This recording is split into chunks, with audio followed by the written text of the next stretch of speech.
August 3/20, 2013. This is I'm hiking in California while I'm saving for a mobile home. And I'm a target of what is known as organized stalking, which is also called gang stalking, which is nothing but organized crime in the system. And I'm showing you this picture of my tent because of the simple fact that as a result of experiencing organized harassment along my routes and being a seasoned target of this crime, what they're doing is getting on that sidewalk periodically, and they'll say gang stalking or gang stalker before or after the following statement: "Why don't you come and steal our stuff?"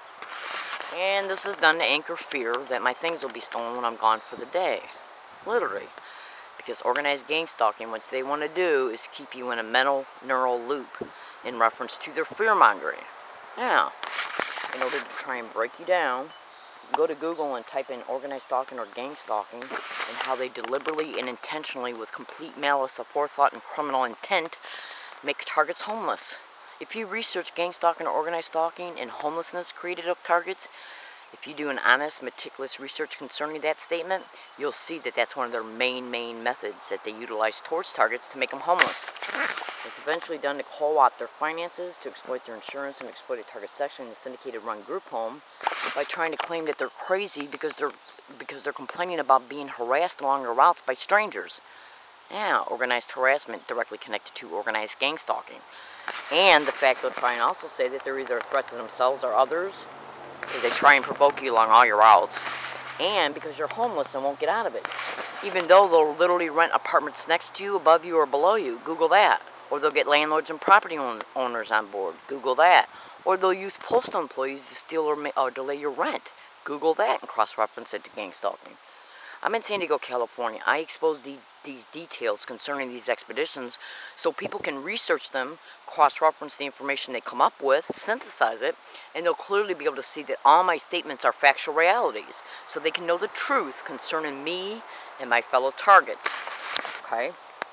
I'm saving for a mobile home. I live in California, San Diego, and everybody knows that lives here that rent is sky high.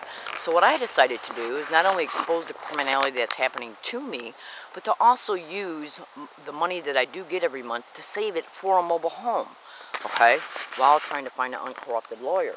And what they'll do, the reason why they create the homelessness, is to try and claim a target can't take care of themselves or are a threat to themselves or others, because they try and label targets as delusional or crazy as a result of the target complaining about the harassment that they're actually experiencing, because it's organized crime in the system. Yeah, they're treating people like straw people. They go after single women, single mothers, minorities, people on disability, the elderly. Yes, these people will even target police officers who aren't going with the program because it's organized crime in the system. Go to Google and type in how the Hemet Police Gang Squad and Riverside public officials were gang stalked in 2010. Look for the Examiner.com article, and that can literally be found right away by going to GS Watchdog YouTube channel. Yeah, concerning the Hemet Police Gang Squad being gang stalked. There's an Examiner.com link in the description of their video concerning the Hemet Police Gang Squad.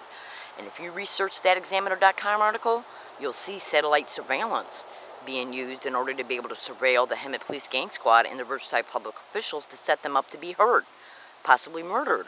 Yes, satellite surveillance. If you went to the bottom of Freedom from Covert Harassment and Surveillance and looked on the bottom of their homepage, 3 PDF links. Yes, remote neural monitoring and remote behavioral influencing technology. Then go to YouTube and type in John Hall satellite terrorism. Yeah, go to Macy Monroe. Google her. She was a congressional candidate for the November 2012 28th district. She was running for Congress. Priority number 2 on her website.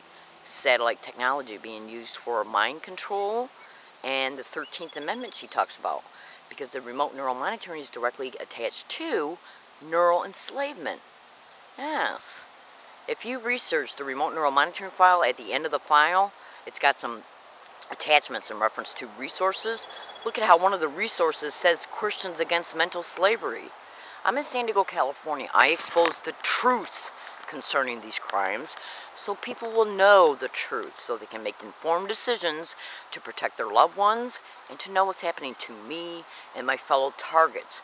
So they can see as time goes by, when things happen towards me, they can look at the people involved in reference to what's happening to me. And I even make prediction videos and prediction audio files. So if something happens in reference to the description of the prediction, after the prediction's made, it'll show that this is being covertly managed by a third party. I make these video files to inform, to expose the truth. Thank you.